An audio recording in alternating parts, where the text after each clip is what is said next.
Okay.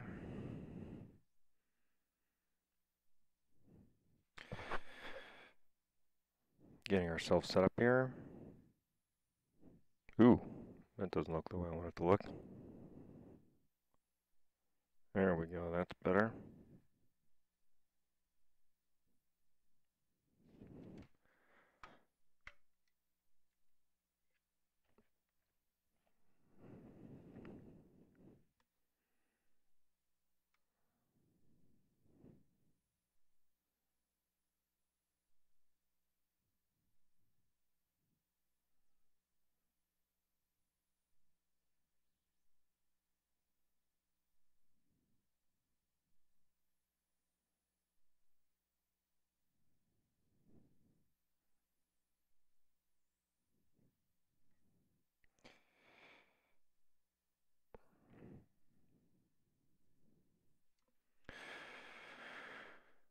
Okay.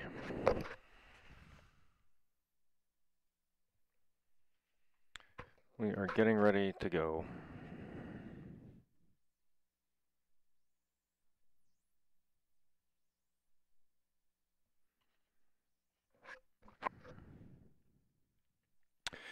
Okay, don't know if anybody has logged in or not yet, but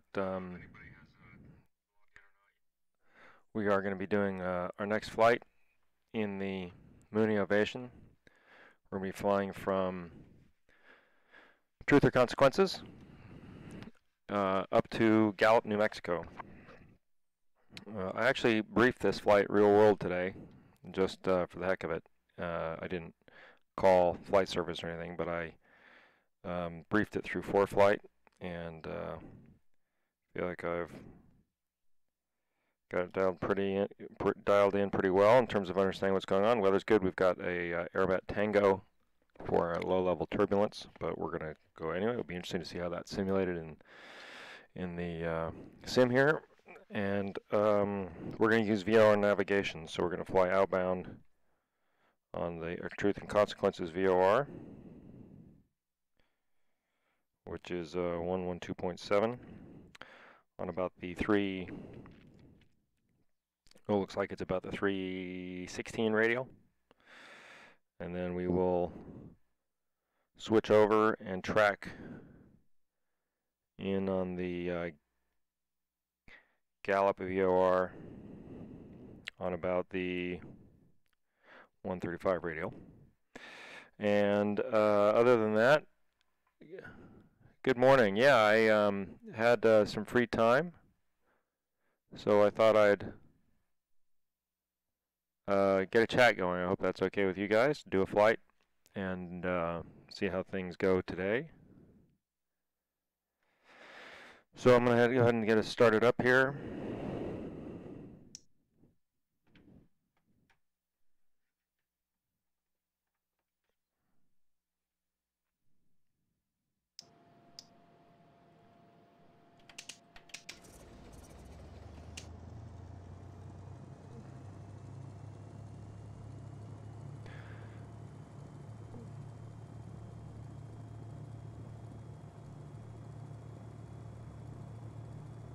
Lean us a little bit here.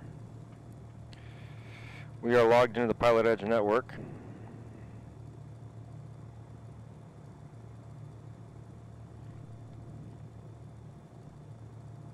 I feel like maybe I had this a little bit larger last time. Hard to know. They said that it will resize automatically now. Oh yeah, seems to do that. That's like a really big tablet. Bigger than I want. That's pretty good. Logged on to Pilot Edge, and we're not going to be recording this. I'm just streaming it. I've decided that I'm not going to record all my videos anymore, just for a variety of reasons. I can't keep up with all the comments, is one. Okay, so I'm just going to go through the process here. First of all, let's get our VOR tuned in, 112.7. I feel like that's about the right size of a window. I might make it just a little wider, a little more iPad shaped. Let's reopen it.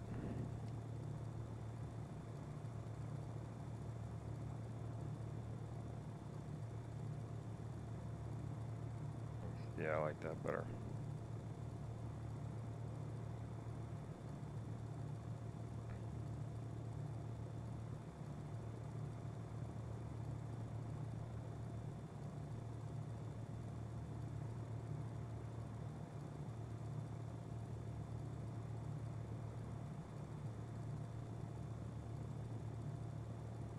That feels pretty good.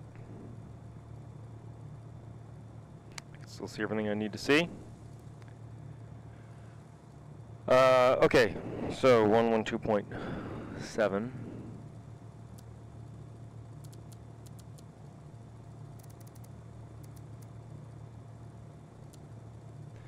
And we're going to go again, I said, on about the, looks like it's about the 316 from radial.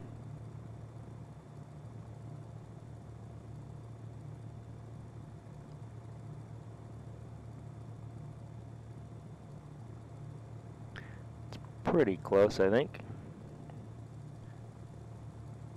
Okay. And let's get weather. 1, 2. It's a little hard to read, isn't it? Good morning, Bloden. Yes, I use a physical yoke. So that's using a physical yoke right there. Good to see you. Thanks for joining us. 120.675.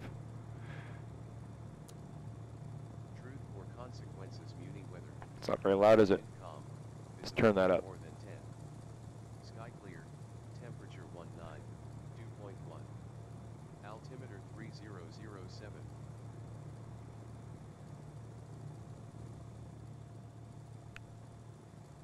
I want to hear him just a little louder. Just adjusting a volume mixer setting here. For consequences, Mooney weather. Wind calm. Visibility more than 10. Sky clear. Temperature 19. Dew point 1. Altimeter 3007. 3007. Out there. Wind calm. Truth or consequences, Mooney weather. Doesn't look like wind calm there, does it? Visibility more than 10. Sky clear. Temperature 19. We will go off on runway. Altimeter 3007. Let's shut the door, that'll help. And let's turn on our noise canceling headphones. There we go. Truth or consequences, Mooney weather.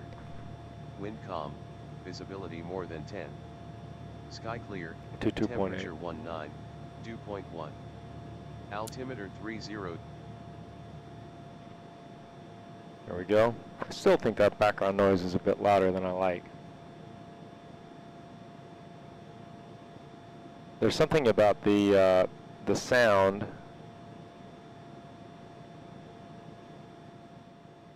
in the Ovation in terms of how it does the new F-mod sounds that makes it a bit awkward. It sounds too loud to me in terms of the environmental noises. Let me know how the audio is there and if it sounds okay. And yes, like I said, we use I use a physical yoke and physical and a physical set of pedals as well. Elevator trim is on. We don't need our strobe quite yet. Okay, so we've got that VOR tuned. We've got that. We're going to want to go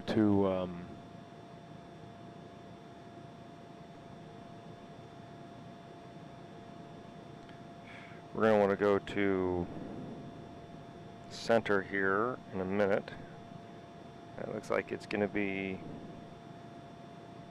Albuquerque center on 128.2.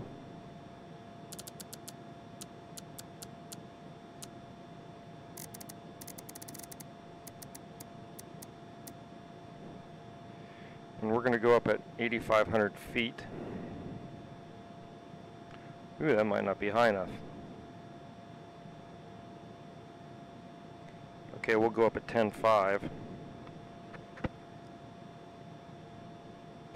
And again, I checked, these mows in the real world are cold today. There's no NOTAM, so we can blow through there. Yeah, we want to go up at 10.5. Okay. And our total distance is going to be about 160 nautical miles. So when we're about 80 miles out, we'll flip our VOR. Our next VOR frequency, just so we're planning ahead, is going to be 115.1.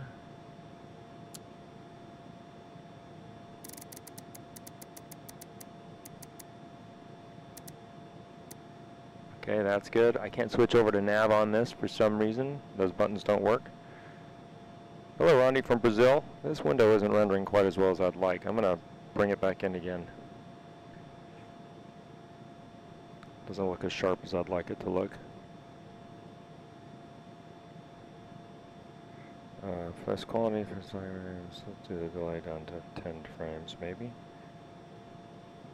There we go. That looks better. Let's double check. Is our autopilot off? It is. Start our timer.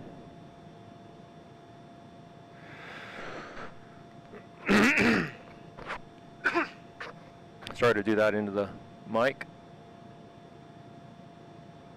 It goes up, that goes down, that goes up, that goes down. Elevators work. Okay. I believe we're about ready to go.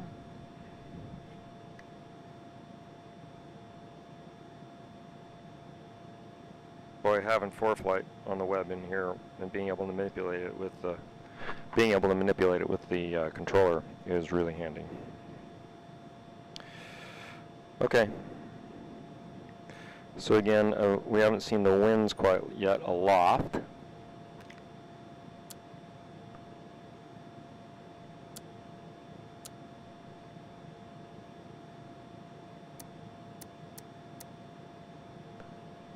We'll see in a second, but given the winds here, we're going to go off on, oops, no, I hate it when it does that.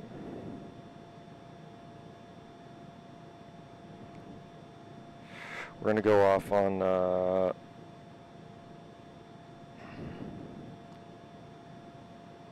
like we'll be going off on,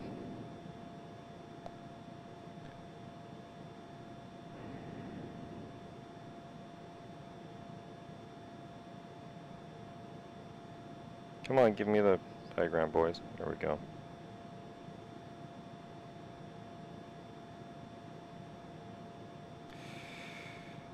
One 3 or 3-1. I think we'll be going off on 3-1.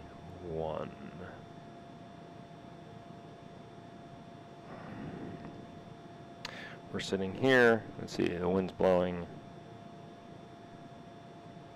Looks like the wind's blowing one, yeah, so we'll be going 3-1. Okay.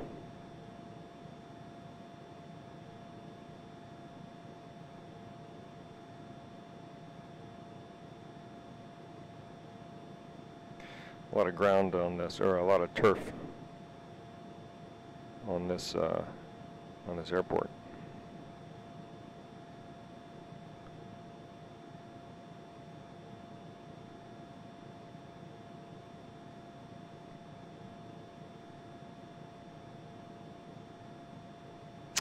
Okay. CDF.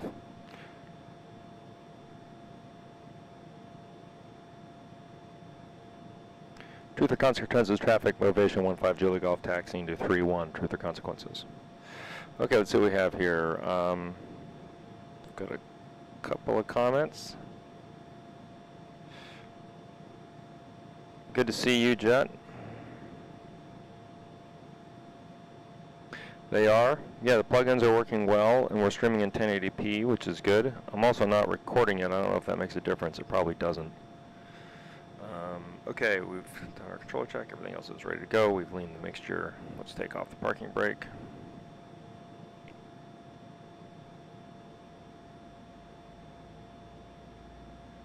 We're going to go this way so we can take off into what little wind there is. Ooh, I just got motion sickness from that. We updated the scenery here so that the hangars that I had placed incorrectly are turned around, so they're facing the right direction. We should have about an hour up to Gallup. I like to hear the motor. Brakes are working.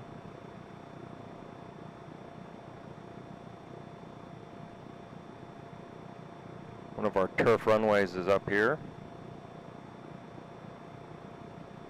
So the way I did that to have this taxiway still go over the turf runway, which is what it does in the real world, or the dirt runway, is I made the runway transparent in Environment Designer, and then I used a dirt taxiway to represent the dirt.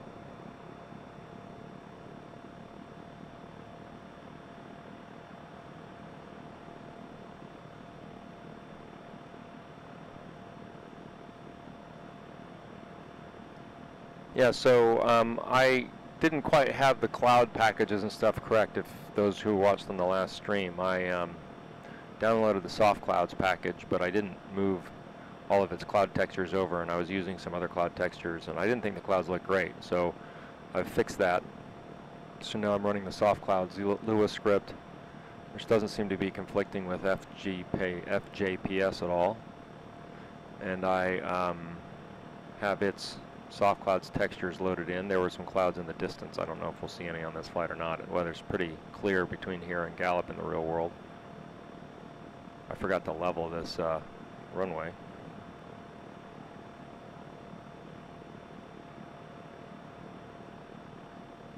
There's another one of our turf taxiways or dirt taxiways.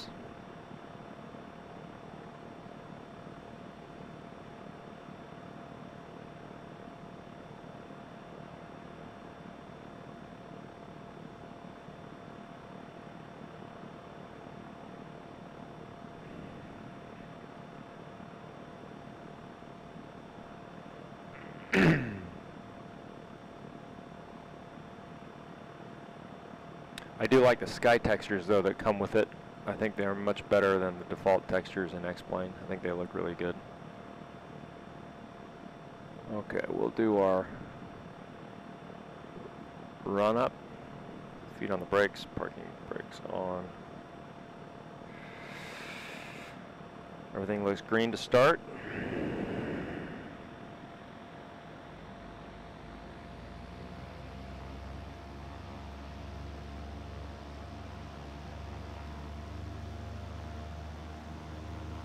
Let's lean to get our top max RPM. Actually got to go a little rich.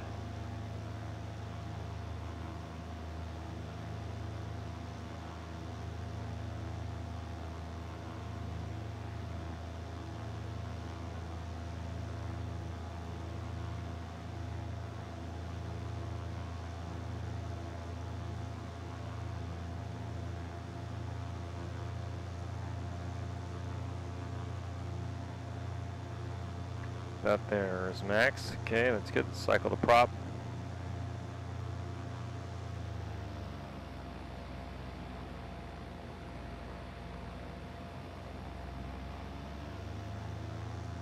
Magneto check.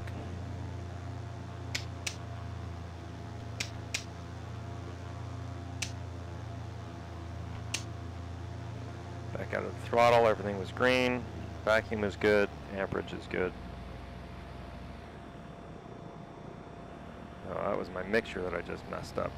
Damn it. My hand was on the wrong thing.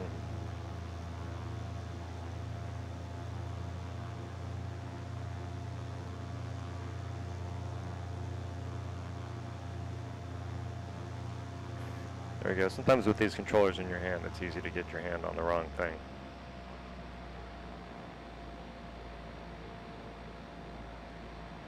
Jet, I don't see any buffer on my end. I see stuff in real time. It could be your bandwidth. Hello TJ, good to see you. Okay, we're ready to go. Let's make our call. Departing on 3-1, and we'll be departing straight out. Actually, we'll be departing to the northeast. Okay, to the consequences, traffic ovation 15 Julie Golf, departing 3-1, departing to the northeast. To the consequences. Okay.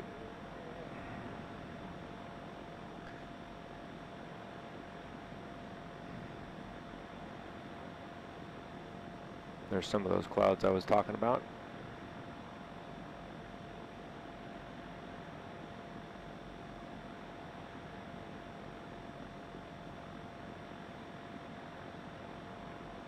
Okay, straps are set.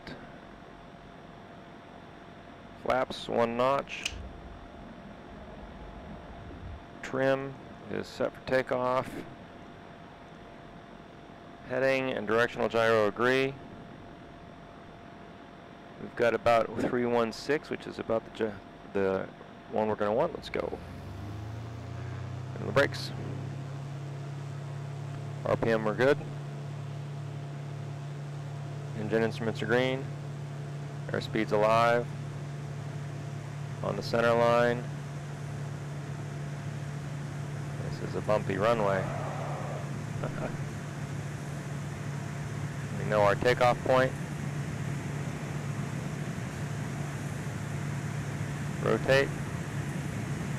I'll definitely have to flatten this airport. Okay, let's put on our noise cancellation. There we go. There goes truth or consequences. I just had a stutter there though. And I don't know if that's my plugins or not. Gear up. Again, we're going up to 10.5.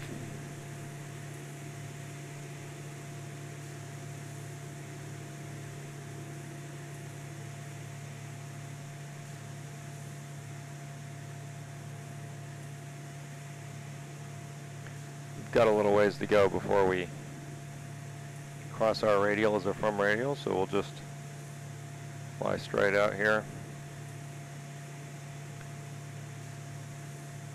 The highway goes up here and bends right by where the VOR is.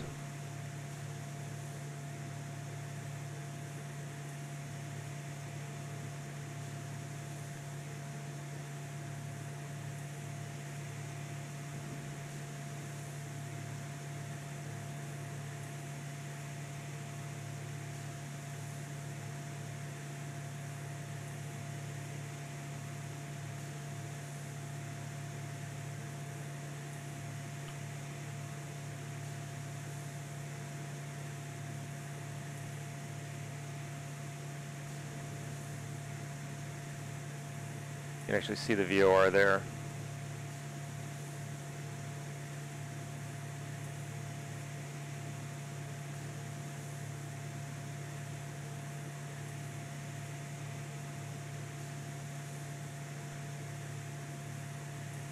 Okay, we trim for climb. Flaps up.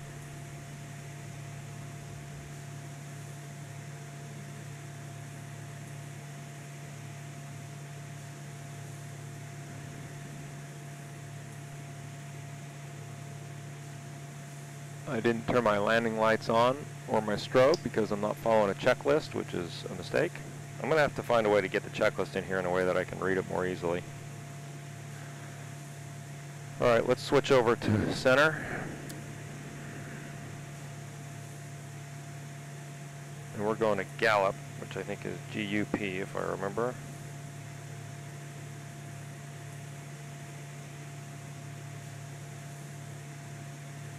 GUP.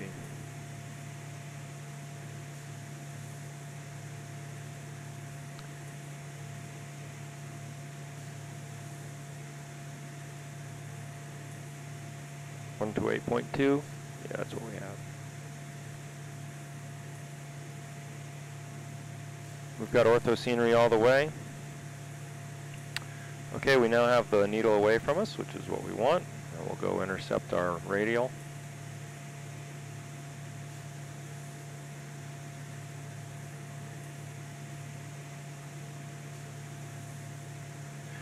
Jet, I used to record and post-process all of my videos. How many would I do? Oh, no, I would do, it used to be I would record once a week, but try to fly as much as possible.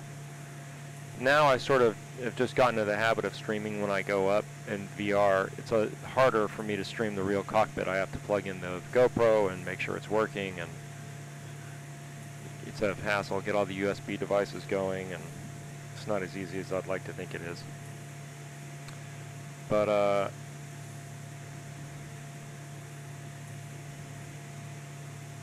don't like being in reverse sensing scenarios.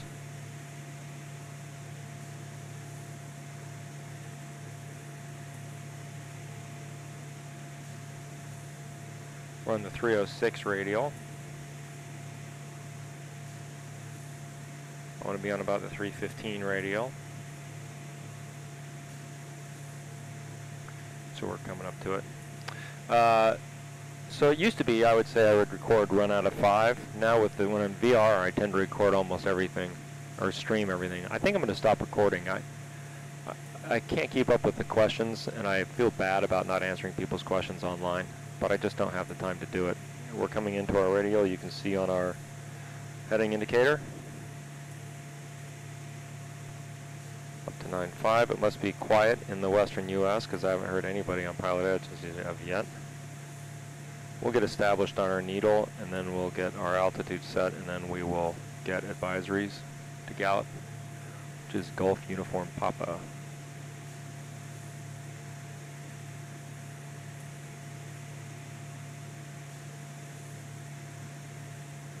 Yeah, I'm getting some stutters when I turn from side to side, and I usually don't. I don't know what that is. I wonder if it is these windows are a little more intensive on the processor. Who knows? It could be the clouds. It could be, God only knows. Seems to be looking okay. Okay, here we are on our radial.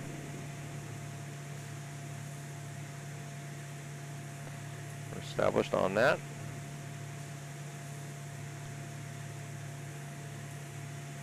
And again, we're going to go about 80 miles, and then we will switch. And the wind is across from us, so we probably want to fly a little bit to this edge of it. There's 10.5. Take our manifold pressure back. Although I like it about 18.9, 18.8. Let's trim ourselves.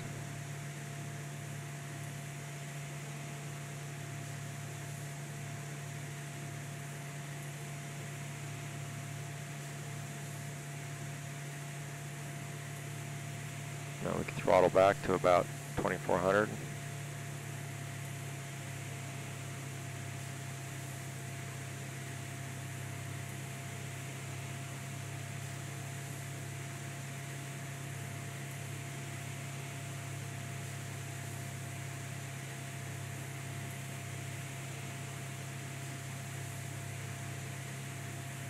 I'm going to need to deflect into that wind a little bit more, being blown off our desired heading, our desired track. We need to fly a different heading to have the right track, because the wind's going to blow us off our needle. Okay, now let's get ourselves to 50 degrees lean at rich of peak. I'll take your question in just a second, Jet. I'm still gaining altitude.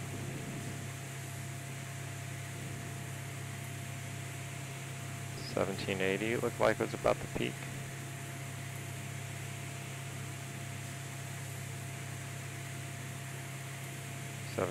16,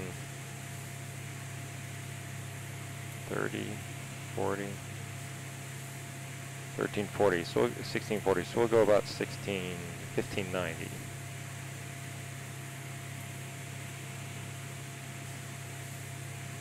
That's pretty close. Let's get our heading bug set to be a little different from our desired radial. Remind us about wind deflection. Okay. We're pretty good here. What are we? We are 11 miles northeast of the Truth or Consequences of Your War. Albuquerque Center, Ovation 15 Juliet Golf, VFR request. For 15 Juliet Golf, Albuquerque Center, go ahead. Center, we are a Mooney Ovation M20P, 10 miles northwest of the Truth or Consequences VOR, 10,500. Request advisories to Gallup, that's Golf Uniform Papa at 10,500. For 15 Juliet Golf, squawk 1630. 1630, 15 Juliet Golf.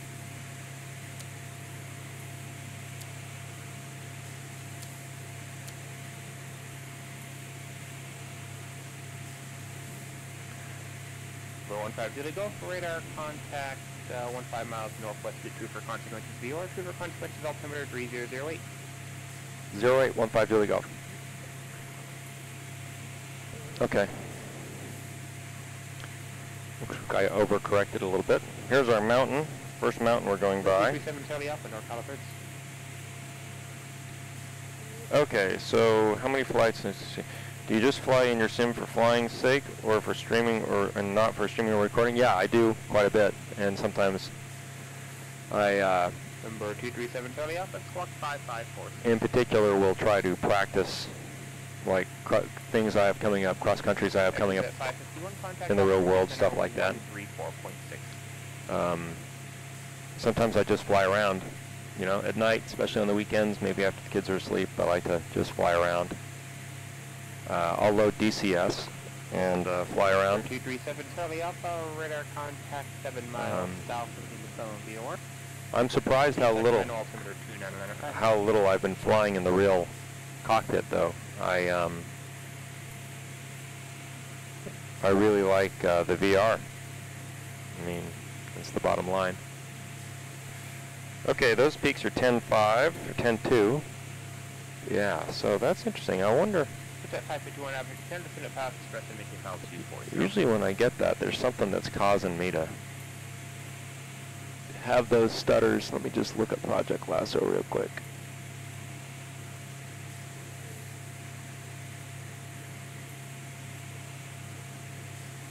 No, it doesn't seem to be anything strange going on.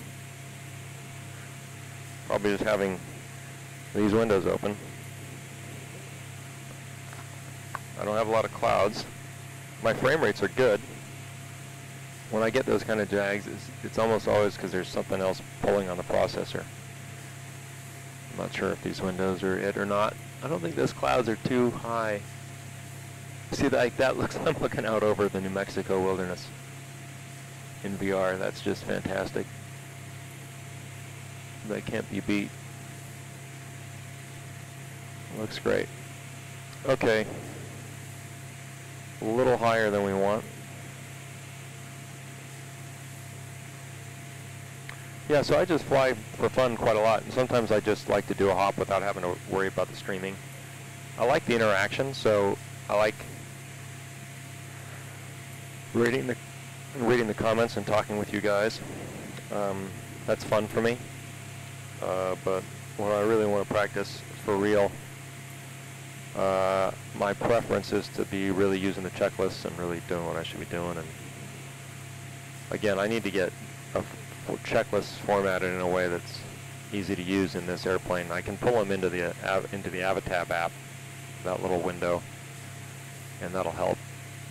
But I want to build good habits that way.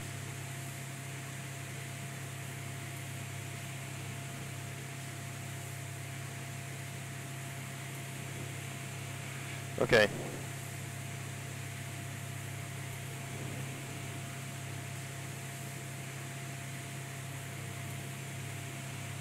Okay, Jet, that is, the black bars are not because of the performance of the sim. The black bars are, so the Oculus software has a utility called Oculus Mirror. And Oculus Mirror allows me to have you see what I'm seeing. Because remember, what's getting projected into the Oculus is two images, one for each eye, and those images are offset a little bit, just like when you watch a movie in 3D. And so what it does is the mirror overlays them and combines them. But since they're offset, the left eye has an image that goes further to the left and not as far to the right, and the right eye has an image that goes further to the right, not as far to the left. So when I move my head from side to side, what you guys are seeing is the mirror plotting the unseen image on the edge of the screen. And I don't see that, but it's not because of the performance on my end or your end. That's just how the mirroring software works. A little off our needle this way.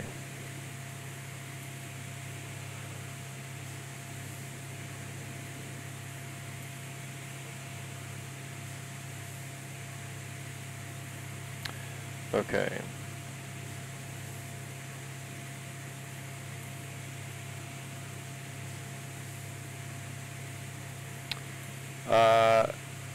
I think it's always going to be an arms race between the two, Jet. Let me answer Bloden's question real quick. Bloden, if you go to www.ontheglideslope.net, I have everything there of what's in the sim, both for the VR version that I'm using right now as well as the home cockpit. I can tell you that I'm running an i7 that's clocked to about 4600, overclocked to about 4600, and a single 980 Ti GPU, which is overclocked just a little bit. So actually, on the Ti perspective, my card is a generation old. If you look at the Titans and those things, I'm actually 2 or 2.5 generations old now, and I find it still performs quite well, both in the physical sim as well as in the VR. I had to learn a lot to get the VR to work. And there's a number of YouTube videos that talk about how to optimize your settings for VR that have been very helpful from my perspective in terms of getting everything working as well as it does. My first experience in VR was really pretty rough. The Jet, you know, will there be parity? Yeah, I mean, I think you'll always have designers that are finding ways to push the limits of what the processors can do, and the processors are going to be doubling in capability. You know, everybody said we were going to reach the ends of Moore's law by now in terms of, you know, doubling processing power every 18 months, and yet we still seem to be cranking along. So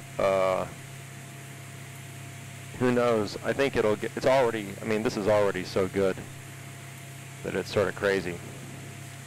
And this is just the first generation of Oculus stuff. Now, for the next generation, it's going to have to be pretty powerful to run two. I mean, if you have the equivalent of a 1080p in each eye, that's a lot of processing power going on. But, you know, I think within 5 years, it's going to be almost photorealistic in terms of the textures, and you'll have UHD in each eye, and it'll be awesome. How powerful those PCs are going to have to be is going to be a good question, but what we know is that next year's PCs will be 75% more powerful than the ones we have today. David, good to see you.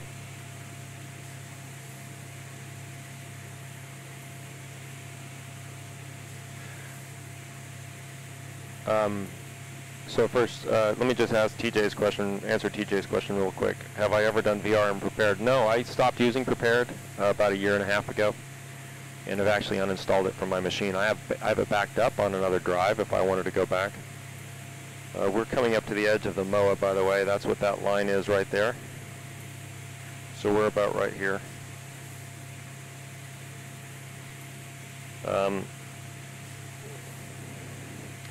So I haven't used it and Prepared, so I can't. So pretty soon up here, we're going to be able to see the Arecibo, or not Arecibo, but the observatory that's in New Mexico. You can see this here on the chart. That's actually the observatory railroad tracks for the satellite transmitters. We're loading software, or we're loading a tile or something right now because the sim is stuttering heavy.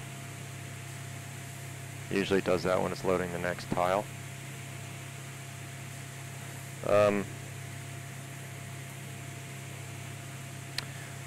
David, I find that this is much more immersive. Uh-oh. That's some real stuttering. That's the kind of stuttering it does when it's downloading something for Windows. I wonder if it's up to its tricks.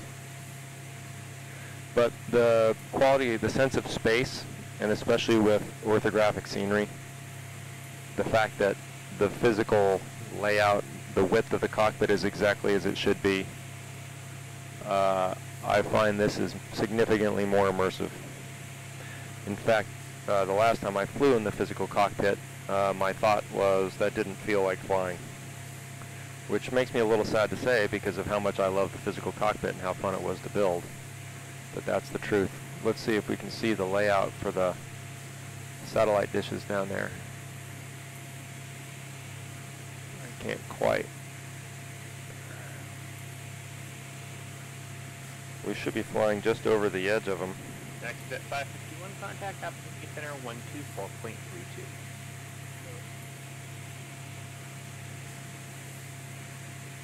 That might be that little road passing beneath us there. Contact opportunity center 124.32. Going to center on 24.32, 15 Julie Golf.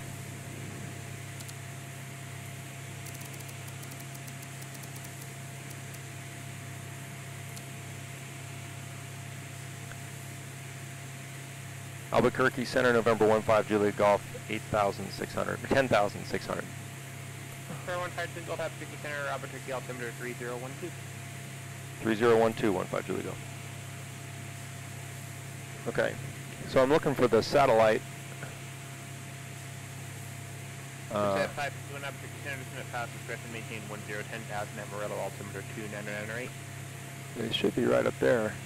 You can see in the ortho scenery the tracks for where the Tibet 551, altimeter 29908. the tracks for where the railroad tracks are for them, but it's don't quite see them. If that's the edge of the mountains right there, then we should be coming up to them pretty soon here.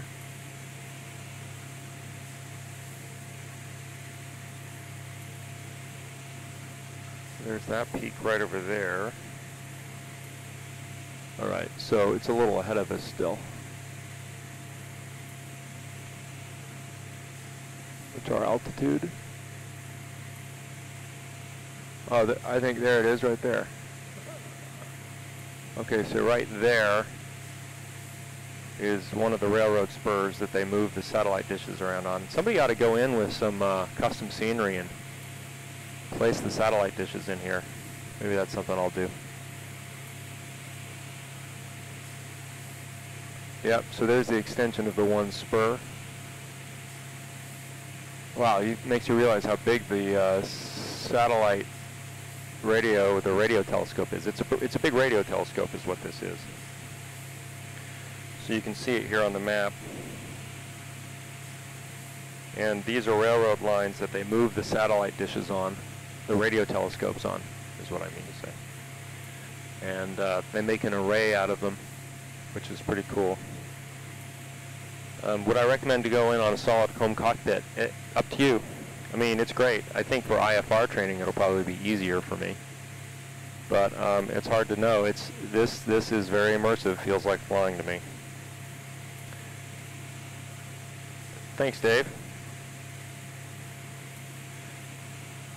I hope you do get your sim up and running soon. I've been waiting to hear how it's going to go. Yeah, so that's the railroad track. One of them that they move the satellites around on, and then there's a hub down there in the middle where the dishes can aggregate. So we're right here. We're about 50 miles, so in about another 30 miles we're going to switch over to our other net radar, or VOR radio frequency.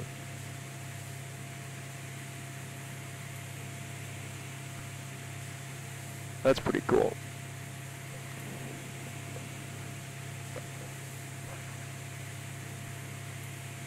But if the word is immersion, I think this is very, very immersive, and especially the sense of feeling. I mean, I have rarely, if ever, gotten the leans or a sense of spatial disorientation in the physical cockpit. in this. I can get him, especially when I taxi, he'll hit the brakes and I'll sort of pitch forward. I'll feel that very, very acutely. Okay, boost pump on, time to switch tanks. Got positive fuel flow. Switch to left or to right. Positive fuel flow, boost tank off. Okay. I don't know why airplane just pitched down. I wonder if I accidentally clicked on the yoke.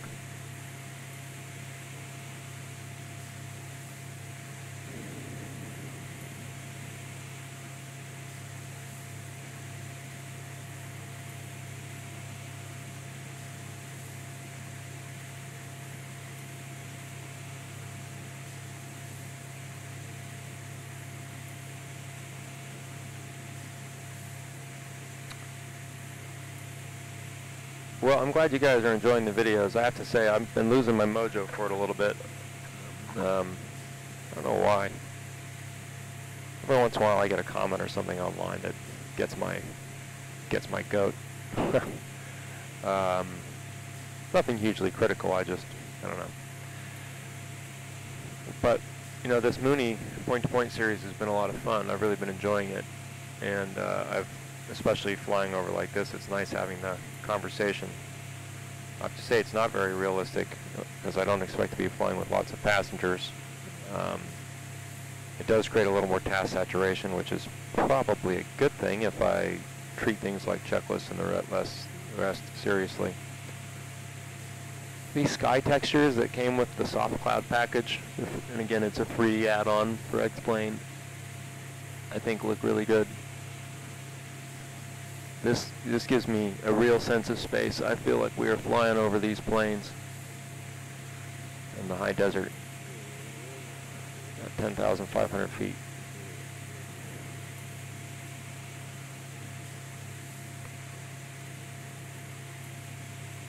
I mean, to be able to look behind you like that, that's just not something you easily do in the physical cockpit. I might be loading another tile here.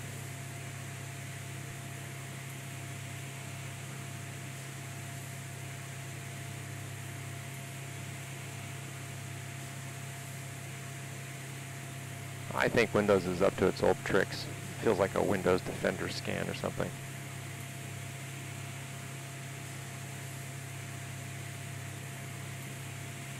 I want to get somebody to build me a PC that maybe I should be running X-Plane on Unix or on Unix, on Ubuntu or what's it called? You know what I mean? Red Hat, Linux. That's what I'm trying to say. And I could just take all this Windows crap off of it. We have a problem here. We're in trouble. We probably make a 180 and try to get into the valley over there. We're thinking about where we go if we've got a landing problem. There's a road over there we might be able to get to. Pretty tight for an uphill landing, but we might take a shot right there. That might be survivable.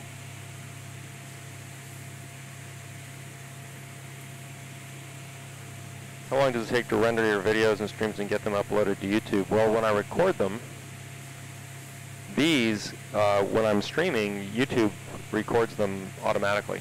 So I don't need to render anything. It does it. And which is why I started streaming so much, as it saves me a lot of time.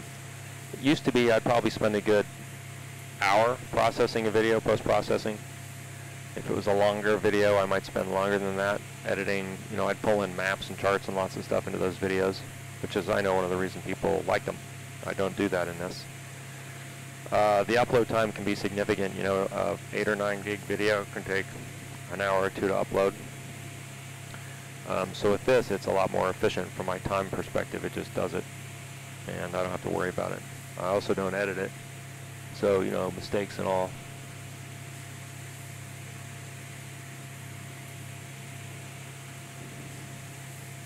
Try a flight between the French and Swiss Alps or Italian Alps with that ortho. That'd be fun. Yeah, I'll have to go try that. Almost all of the plugins are written to be universal.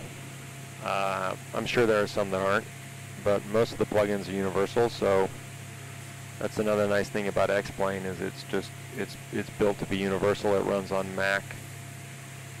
So if I design like an airport, I don't worry about compatibility really. It should run on Linux or Mac or PC. 237 Charlie up for contact North Gallup Road 120.95. That said, I'm sure there are some that aren't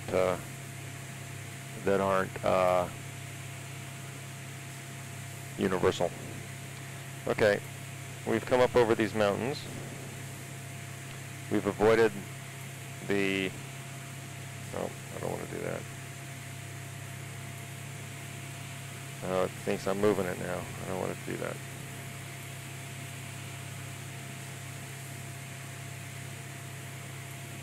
There we go. We've avoided the... see, there's a weird pitch up there, too. I wonder why it did that. Maybe it's simulating a thermal coming over the top of those mountains. I mean, that would be great if it was. That would be more realistic. So we've come in. There's the road. We're crossing over this road right now.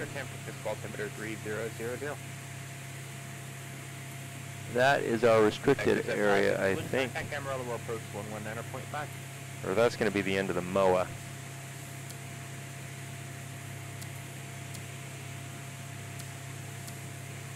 Yeah, that's the end of the MOA. Okay, good. So we're right where we thought we would be.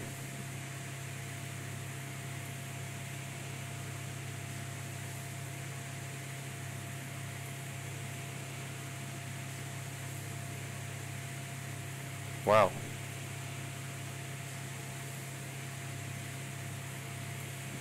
Wow, that means a lot.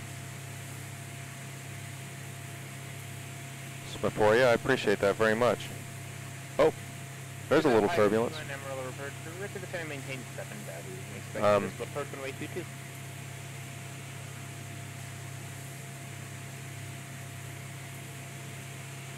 Mindstrom, good to see you. Thanks, TJ. Well, that helps me, guys. I appreciate it. Maybe what I'll do is stream them and not record them, so then I don't have to worry about responding to all the questions. I feel like I've answered almost every question on my website. It doesn't mean, and on my website, you know, there's forums and things. People can ask me questions. I list my email address. But I feel guilty when people post questions on, you know, I've got over 200 videos. I think this is the 200th video, something like that. And when I can't answer them, you know, I feel bad about it. I sure like doing it. It's a lot of fun. It bums me out a little bit when people say that they miss the home cockpit. I miss it too, but it's a pain in the butt for me to make those videos. It crashes so often. And I can't get to the bottom of why it crashes. I think it's the Elgato software, and sometimes it works great. But, you know, I get everything configured, I fire it up, you know, we get going someplace, and then, boom, it dies. So, yeah. All right, well, I don't think I'm going anywhere anytime soon. I just might not be as active online as I've been.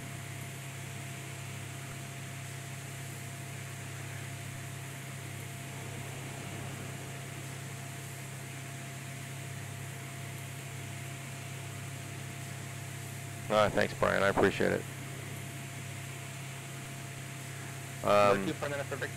It's been a heck of a journey. You know, it started with me building the cockpit, and that was 2 years ago in January. Super Bowl Sunday weekend, in fact, was the first weekend my buddy and I got it together. And then it was in April of that year that I took my first exploratory flight lesson. Look at the way the light's coming through the cockpit right here. See right here? That's something that your home cockpit can never do. To have the light come through the window like that and strike the panel.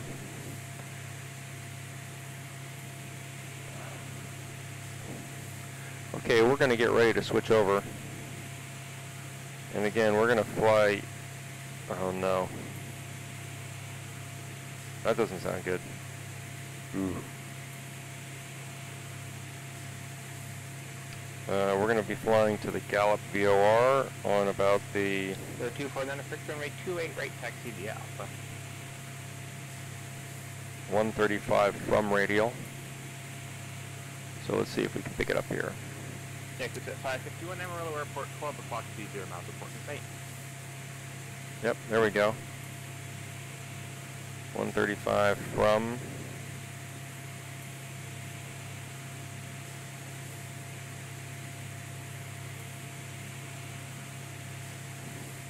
Hard to get this thing right.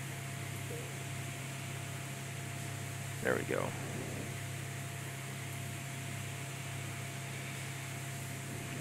Okay, and we turned it to 135 because we don't want reverse sensing, which is where your needle goes the opposite direction from where you're going.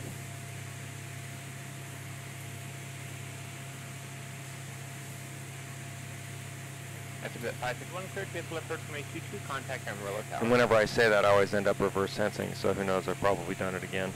We'll find out. It's easy to tell, just make a right-hand turn and then see if the needle gets closer or farther away from where it's supposed to be. We'll see here. VOR navigation is a place where a lot of guys get confused. The 521 Amarillo Tower, A22, clear to land. A lot of stutters here all of a sudden.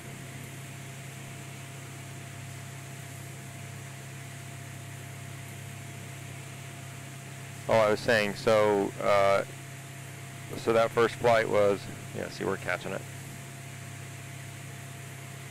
So what a lot of guys will do is they'll turn that VOR, they'll tune the OBS to the heading they're flying when they're flying on a from radial. So they'll turn it to 3, whatever the inverse of that is, 130 plus 180, that's 310, 315. And then what that means is they're actually tracking the heading they want to fly on a radial that is the from radial, the VOR. So here's the VOR. If there's a radio beam coming out this way, it's coming out from it on a heading of 135. We're flying to it on a heading of whatever the inverse is here, 315. But I want my OBS to be tuned to the radial I'm on. It tells me here that I'm going to it. You can see the little arrow there. That's actually a from arrow, because it's pointing the opposite direction of the OBS arrow, which is the yellow one.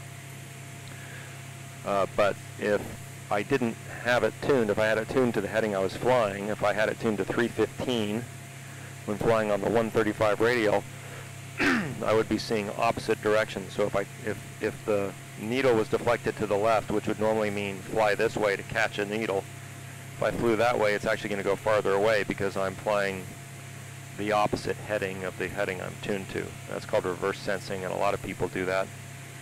And the key thing is you just tune to the radial that you want to be on if you want it to be from, or if you always want to know that you're flying to the station, flip the inverse. In this case, I'd tune it to 315, and then I would be flying to on 315. But the key thing is you got to tune the radial. If you're tuning the OBS, you got to make a decision. Are you going to fly it on, always go to the heading, in which case you're going to inverse on a from radial versus a to radial, or, make sure that if you're turning it to a from radial and you're flying to, that you are, flying the opposite heading. It's easier with this, with a directional gyro, an HSI like this, on a VOR indicator like this. It's too easy to tune it to go, okay, well, I'm flying in on 135, so I've got it right there. And you mistake that for your compass. You're not flying on 135, you're on the 135 radial. You're flying on this heading down here, 315, because it's a from heading. Anyway, that's one that tricks people up.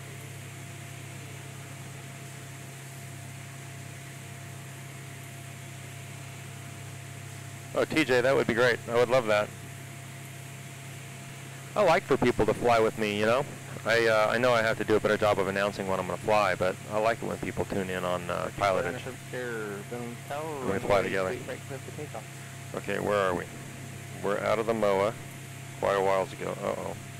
Yeah, something is going on in the PC that's giving me these delays.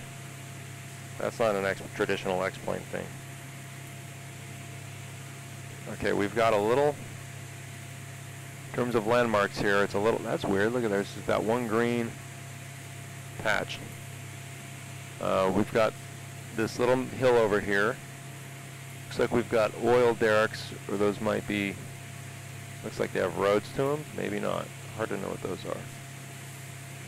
So we've got that little hill. That little hill should probably be on our, might be it right there. That little green thing there might be that little, that green thing might be that little lake. Okay, well let's get Gallup up.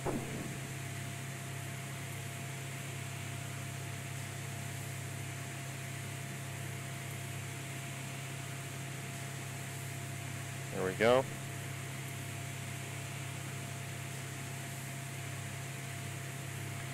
Zero 924. ASOS is 118.375. Oops, we're a little off our heading here. The altitude is 7,400 feet, so we're going to have to lose 3,000 feet. 3,000 feet at 500 feet a minute is going to be 6 minutes. 6 minutes at 140 knots. It's going to be about 12, 13, 14, probably 15 miles.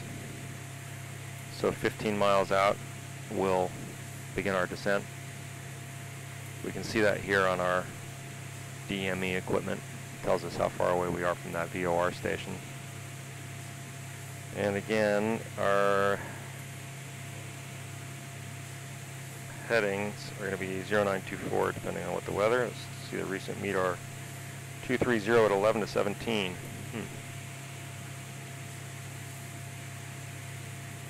That would argue for a flight into 240.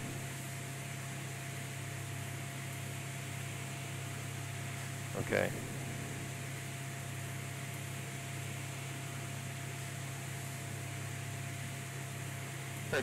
for Victor. There's another little set of little hills off there to that side. We've got a canyon over there. It looks like mesas. Not a lot of landmarks over here. Came out of the MOA. Peak there. 8512.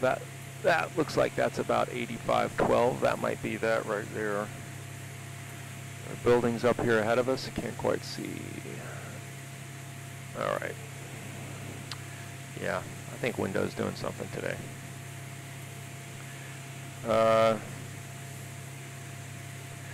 Yeah, TJ, I am, because it gives me the headset sound. It gives me the VHS headset sound, so I'm still using the dual.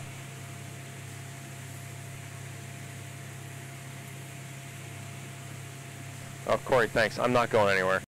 Trust me. 551 Bravo, Papa. I love that, though. The fact that you and your son built that is awesome.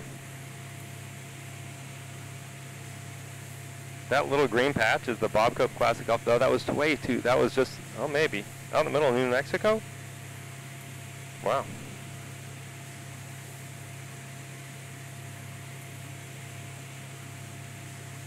Corey, is the VR thing taking over the motivation to use the home? It's two things. One is, that's cool. Look at that. It's interesting. It's like a hot springs there. There are a couple things going on with that. One is, I mean, it only takes like 10 minutes, but there is some reconfiguration I have to do. So for me to switch over, right now I've got all the FIPs unplugged for the SciTech gear just to put load on the system. So I have to unplug all the SciTech gear, or I'd have to plug in the SciTech gear, unplug the VR gear. That's only 3 USB devices. That's not the hardest thing in the world. Plug in the 7 SciTechs. That takes a couple minutes. Turn on all 3 monitors. That only takes a second. But then in X-Plane, I have to configure for 3 screens again, which means I have to open them up. I have to get their headings set right. All that realistically takes 5 minutes to do. Not a big deal. And then once it's done, right? And I don't have to worry about it again unless I want to fly VR.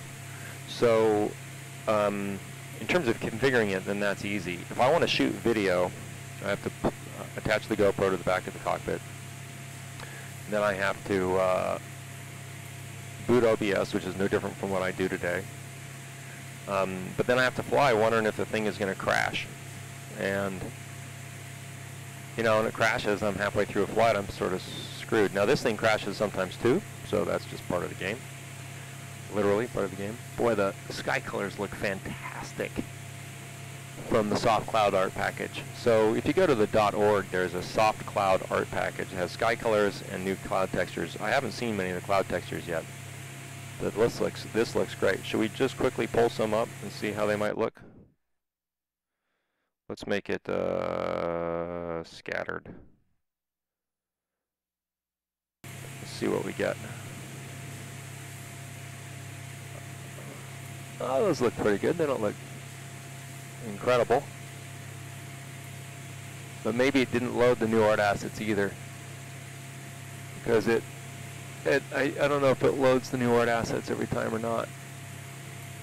Yeah, those look alright. You know, they look better than the default, but they don't look as good as I thought they would. Let's do something broken.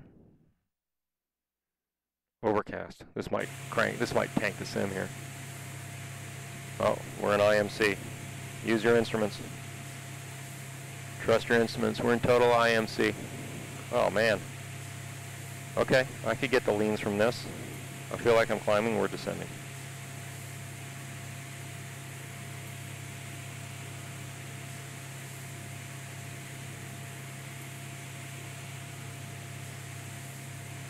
Look at that. Okay, this may be better for IFR training actually, now that I've done this. This is the first time I've been in full IMC in the sim.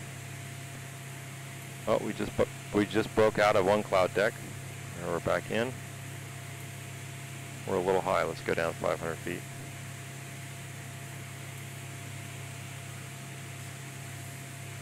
Watch your scan. Make sure everything agrees.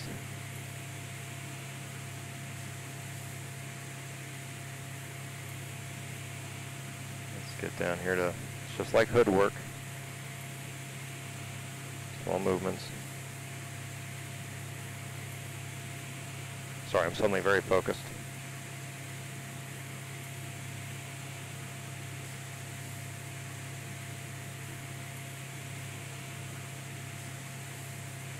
Back on our heading.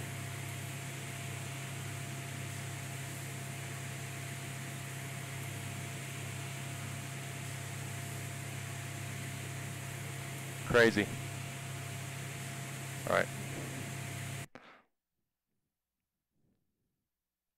Let's try broken.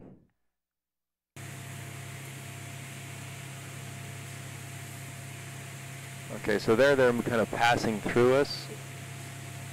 The default clouds are volumetric, so I don't get that weird passing thing.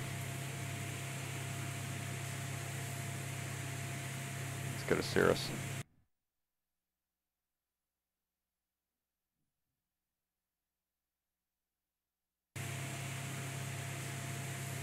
Yeah, these are not the same cloud textures, so I'll have to reload the sim, I'm sure, for it to boot up the new cloud textures, because I'm sure it keeps what it loaded from the first time out, so I'll try that out on the next flight.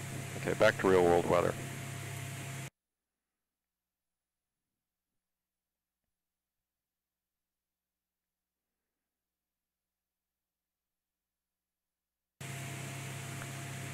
Okay.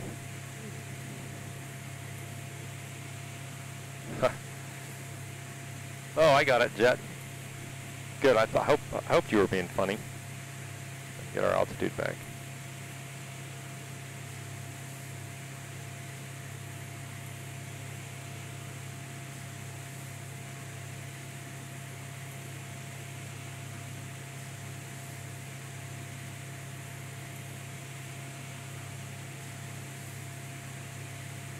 Sure, TJ. We are headed to Gallup, New Mexico.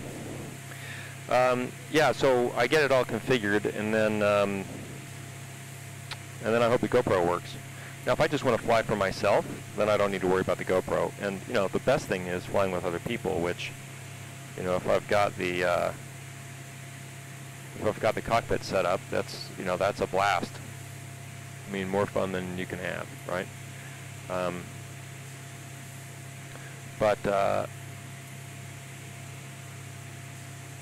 It does take quite a bit of work. I mean, it's just a hassle.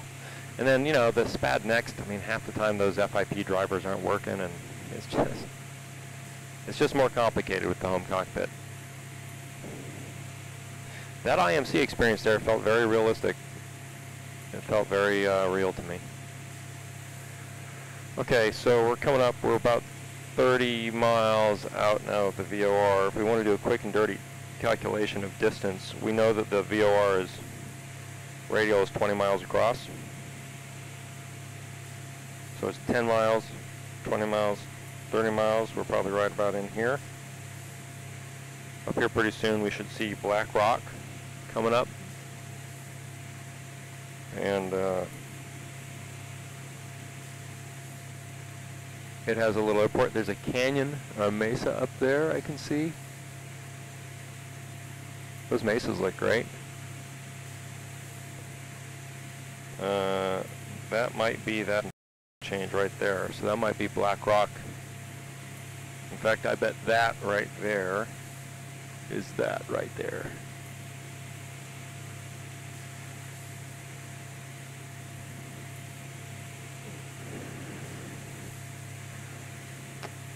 We get to 15 miles, we'll get the weather.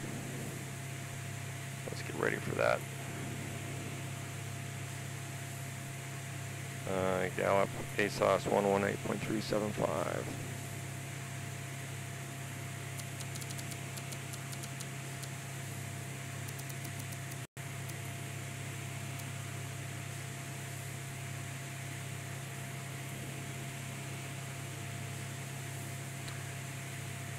Yeah, I mean, I think, you know, when a lot of people say, would I build the home cockpit or would I go VR? I think how much money you want to spend is a big part of that. I think how much technical stuff you want to do is a big part of it. I mean, I'm very proud of the fact that I built the cockpit, and I learned a lot doing it. I learned a lot about design and tools. Learned how to use CAD software, which I didn't know how to use before. I learned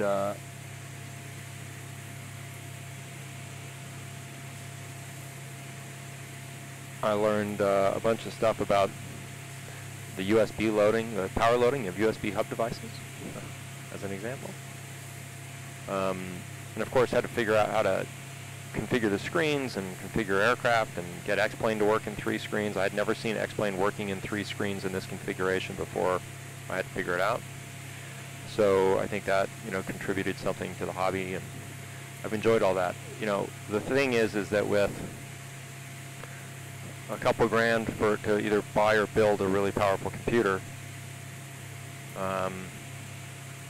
some money for a yoke and pedals and a throttle quadrant and a Rift for $400. I mean, you could be having very, very realistic flight simulation straight away. You'll be flying that way alone. There's the town and the airport, I think. Yeah. You'll be flying that way alone most of the time. Here's the road going over to Black Rock. Okay, so we're right here. And, you know, you have to get used to using one of these things and the rest. I think to have the kind of cockpit that I've built, you got to figure probably, depending on the kind of projector you can get, if you have to get ultra short throw, that's going to cost you $1,500.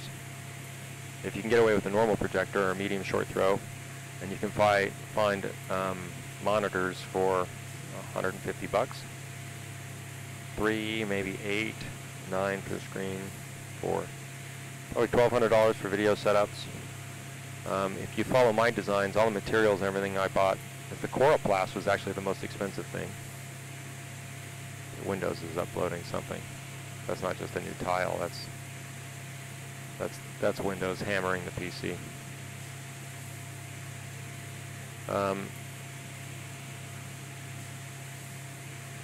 So maybe $300 to $500 for supplies. So call it $2 grand there. Good PC is going to cost you $2 grand. Now you're at 4.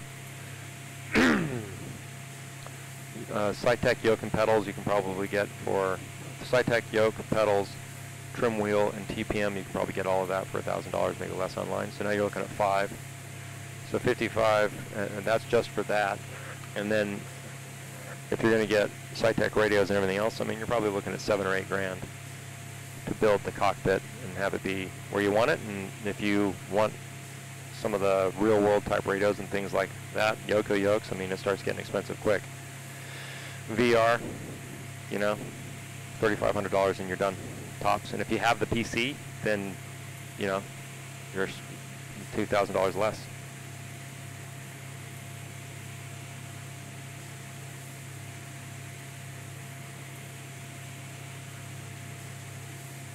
Yeah, the gauges, I read the gauges fine. I can even tell you that my altimeter is about 3012. Current manifold pressure is 17.78 inches. Yeah, it's the PC. That's about right.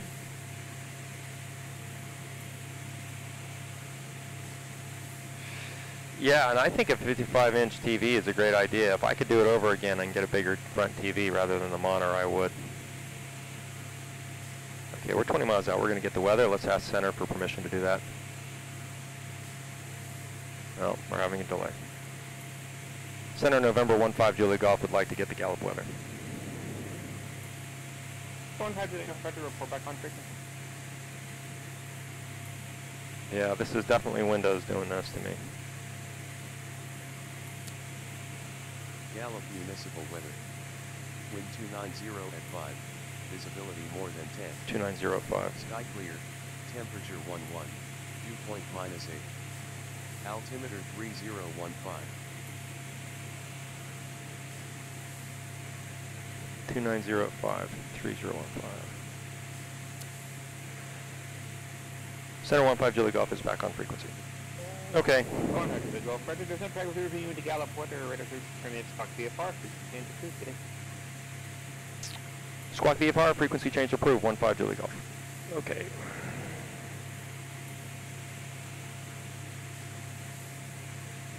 There we go. Gallup is going to be 122.95.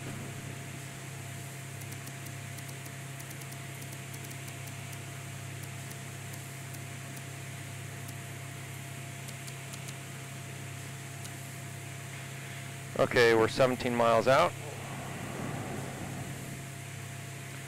Gallup Airport, again, winds are 2905. We're going to come in on 24. So we'll be making for a 45-degree entry into left traffic for 24.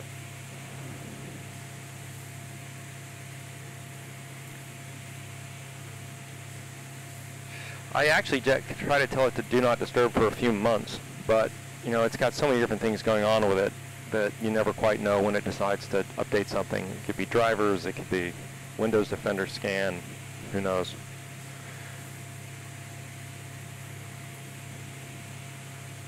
Oh, that's awesome that you built a back wall. Corey, I don't know if you have or not, but if you haven't put pictures online on the forums, it would be great if you would, on the glide slope.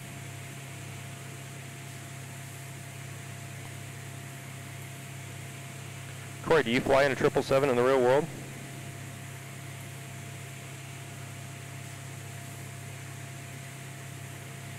TJ, time to get on it, man. Okay, 15 miles out. I said we'd start our descent. That's about now. So let's back off the manifold pressure.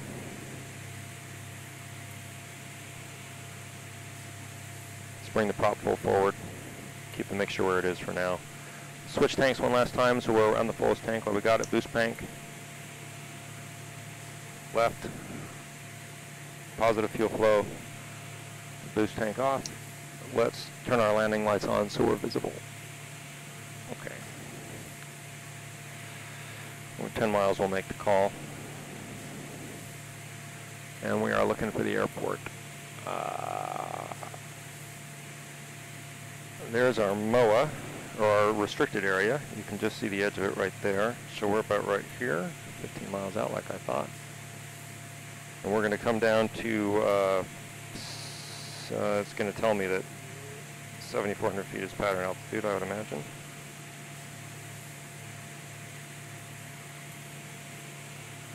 Yep, 7,400 feet.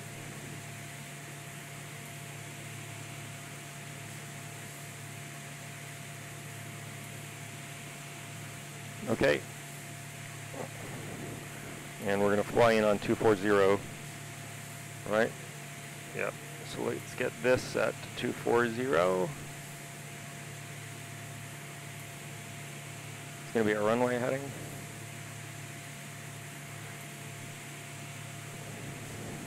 We're going to be 10 miles south. Gallup traffic, November 15 Julie Golf, 10 miles south, 9,800 descending. We'll be making for a 45-degree left traffic entry into 24 Gallup.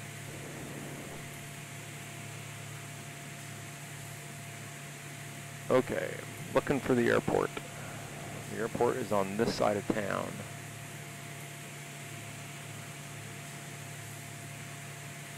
Don't see it yet. There's the roads.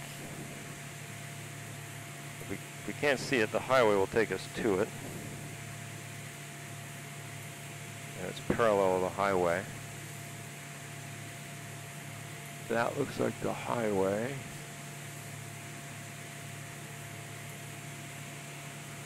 Looking for the field.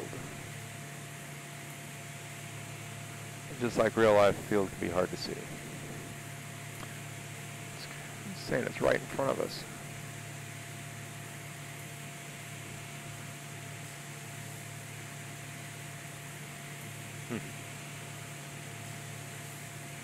Still don't see it. Oh, that's it right there. Okay, I got the airport. Let's maneuver this way for a minute. Okay, we're going to go to stealth cockpit, guys. So we're going to, I'm going to focus on this and then I'll chat here in a second. Get ourselves down to pattern altitude. We're about 3 miles southeast, southwest now. Gallup traffic, November 15 Julie Golf, 3 miles southwest, 9,000 descending. We'll be making 45-degree left traffic into 24 Gallup.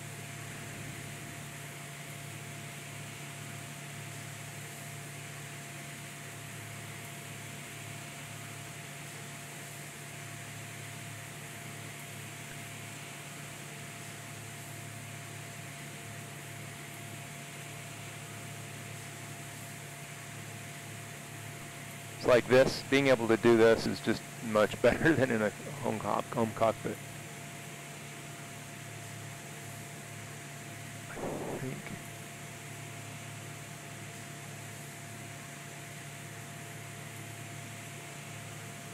There's the strip. It's right there. Okay.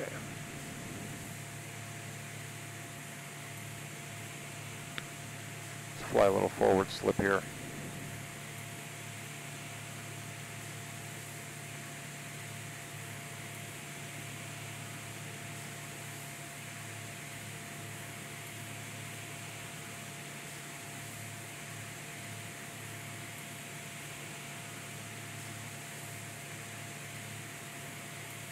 There we go. Gallup traffic, November 15 Julie Golf is on 45-degree entry, left traffic, 24 Gallup.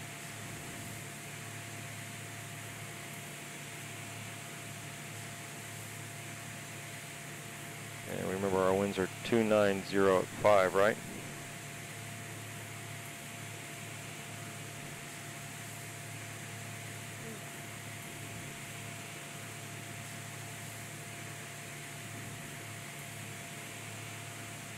Slowing down the airplane. Gallup traffic, November 15 Julie Golf is joining left traffic for 24 Gallup. Okay, take ourselves out of the slip. We are at pattern altitude. We're inside the arc, put gear down.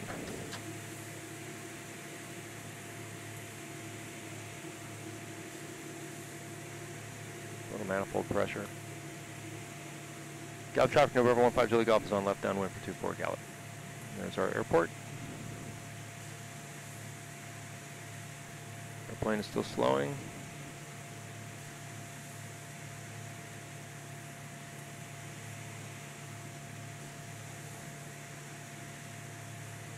A little more manifold pressure. Okay. Trim, trim, trim.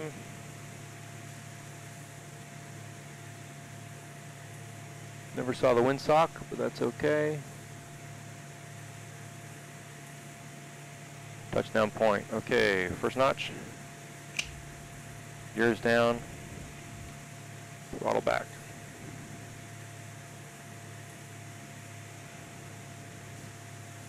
Slow the airplane to about 80.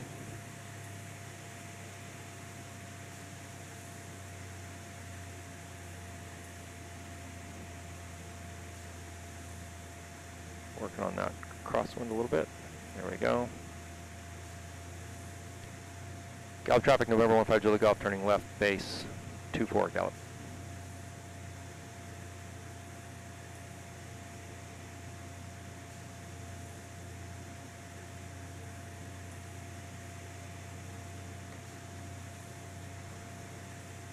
I feel low, but I shouldn't be. Terrain comes up a little bit here is all. Gallup traffic, November 15 Julie Golf is turning final 24 Gallup.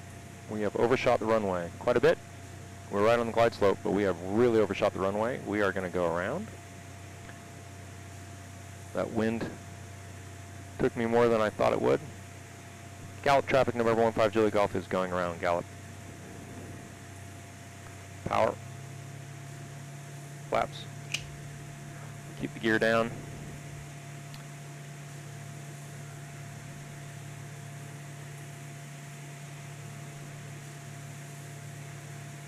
And slightly offset from the runway in case somebody's taken off. And we don't run into them. Go back up to pattern altitude. It's a little tight on the pattern.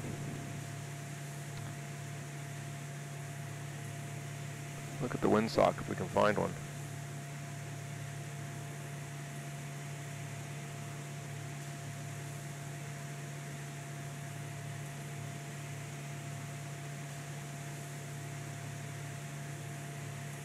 I still don't see one. Okay, up to 7,400 feet.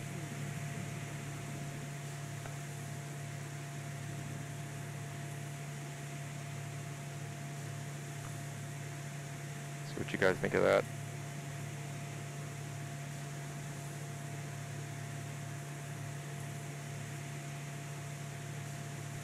Okay. Double check that weather.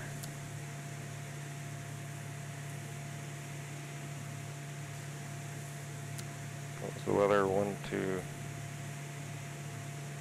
118.375, but we'll just fly it. Okay, pattern altitude.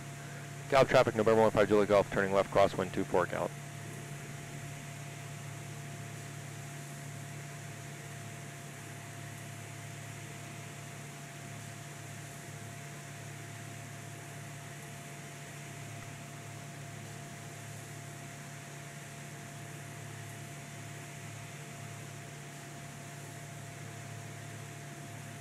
Gallup traffic, November 15 Julie Golf, turning left downwind 24 Gallup.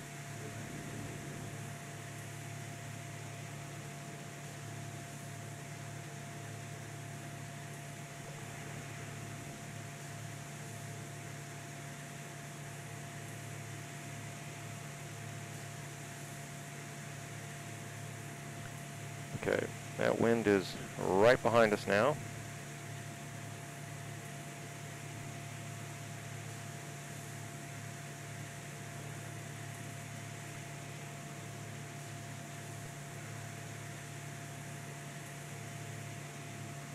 Gears down.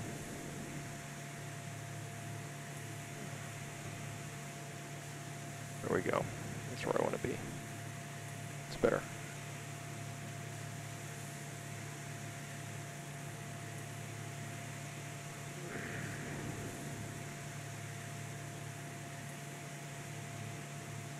First notch. Let's hold the altitude here because we're 100 feet slow or low. Slow the airplane.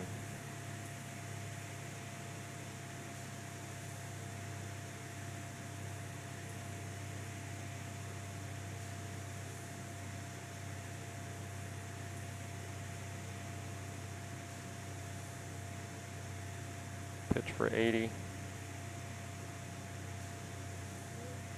There we go. Liking that.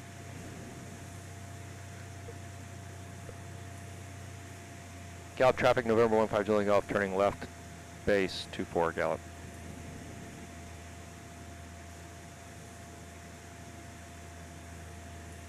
Keep it coming.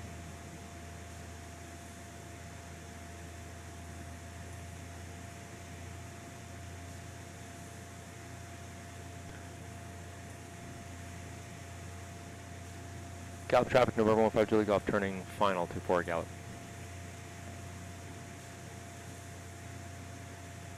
This is better.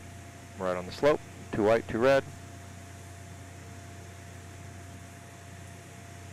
A little low, a little power. Final flaps. Gears down. Gas is full, undercarriage is down, mixture is set. Prop is full. Pitch for 80. Wind is coming a little across us. So let's get stabilized. A little power.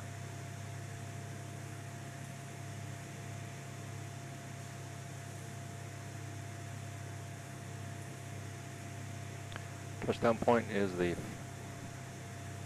1,000-foot mark. I guess that's the 500-foot mark. There we go. I'm liking it.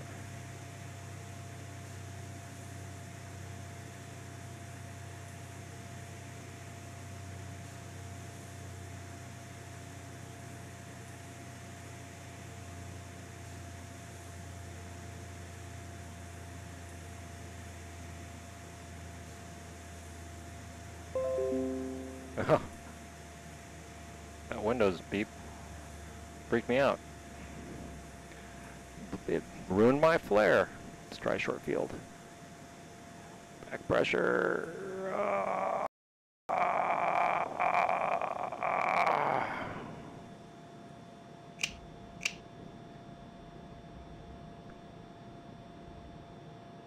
Yeah, see that do tells us that there's something going on with Windows,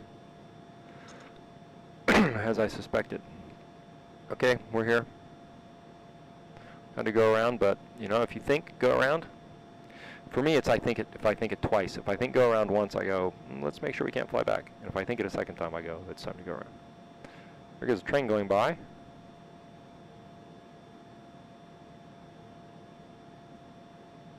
An Amtrak train, that's kind of cool. Alright, let's get clear with the runway down here.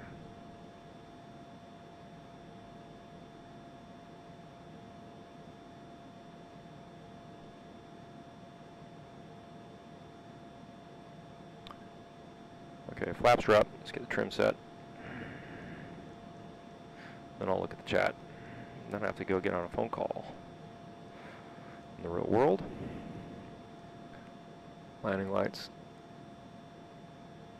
Nav. Strobe. Gallup traffic, November 15 Julie Golf, clear of 24, taxiing to the ramp. Gallup.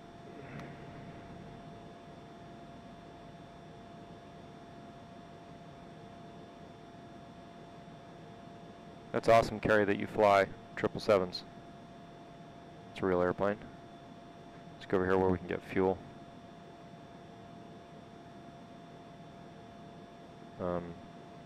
Thank you for the landing, David. I had to blow the flare up a little bit. Pedro, good to see you. Oh, whenever I'm looking at the chat, I steer off the taxiway. Okay, we are in Gallup, New Mexico on the continuing journey of the Mooney. I'll tell you guys where the next flight is here in just a second.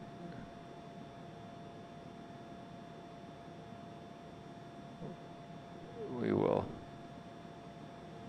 Looks like the FBO is down here, so let's go down there.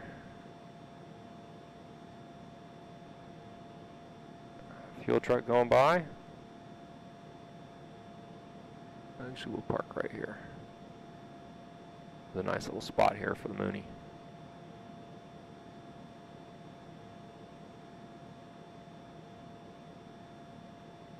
Oh yeah, they've got an Air Force jet out front in this. It's in the scenery. That's pretty cool.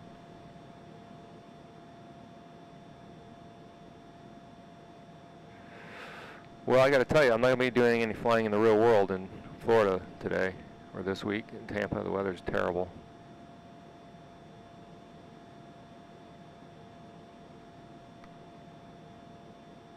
There we go. Throttle back. Avionics off. Electronics off. Mixture out. Fuel off.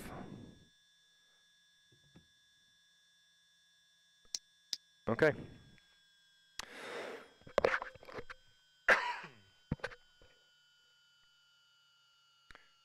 Hey, Jet. Yeah, we're here. Oh, Pedro, that's awesome. Where's next? Next flight is a really great cross-country flight. We're going to fly from Gallup all the way up to Cal Black at Lake Powell.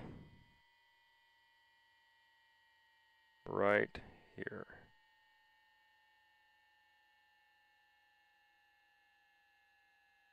Oops.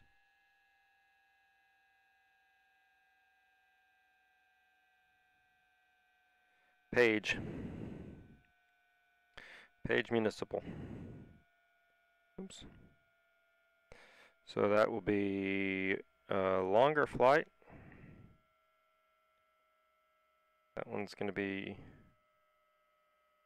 150, well, about the same, about an hour. Up to Lake Powell. And across the Navajo and Hopi reservations. Up to Lake Powell, which is another airport that I put into X-Plane. And then from there, up across southern Utah to Wayne Wonderland, which is right up here, 38U, over Capitol Reef National Park, and then up to Salt Lake City. Let's see, where does it go? Actually, you said previously I'd lost a bit of the motivation, but you in other areas. No, I'm really enjoying where I'm flying. It's just the messing with the online stuff has been a bit of a bump, or a bummer, but not anything. I don't know. I think I'm just going to not record the videos. I'm just going to stream them for a while. David, I'll check those out for sure. Thanks again, TJ. Thank you. Winter decals. I'll check it out for ortho photos. That sounds cool. All right, everybody. So that'll be the next flight, and we'll be doing some southern Utah sightseeing for a while, and then it's up to Salt Lake City, and then it's up into Idaho, and then eventually we're going to make our way to Seattle. So we started here, and we went up across Utah to Denver, down into Kansas, down past Amarillo, down to the boot end of Texas, and now we're up to here. And the journey will continue. All right, everybody. Thanks. Good to see you, and we'll see you on the next flight.